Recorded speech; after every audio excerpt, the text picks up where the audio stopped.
Hi guys, good morning. Tingnan nyo guys, oh. Tingnan guys, aga-aga ko namili ng isda dyan sa labasan. May naglalako dito guys. Mas mura pa sa palengke, oh. Tingnan nyo guys, oh. 100 lang to guys. Wow, ang sarap, oh. Sarap to, sabawan or prito. Sarap din lahat. Pwede rin itong paksiw. Kaso lang nagpaksiw na ako kahapon. Kaya, iprito ko na lang to guys. Ayan, oh.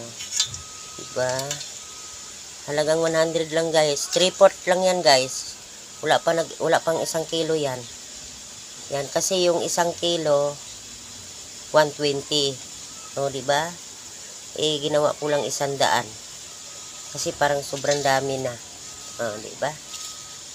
O, murang-mura na isda. 100 lang guys.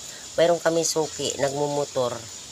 Hindi na ako bumili sa palengke kasi ang mahal-mahal tapos lapa pa.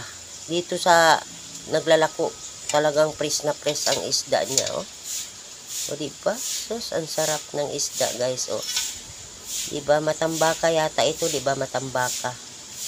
Matambaka to siya kasi malaki ang mata. Matambaka. Ay, ano pala yung malaking mata? Yung bukaw-bukaw. Ito pala matambaka talaga to siya. Diba?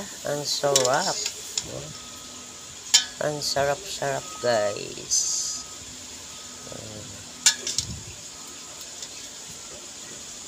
So guys, lilinisan ko to. Anuhin ko to guys. Prito lang. Kasi ang iba, ay pipituhin ko para lagyan ko ng malunggay. Ang iba. So guys, maraming salamat sa inyong lahat. Thank you sa inyong panonood. Babu.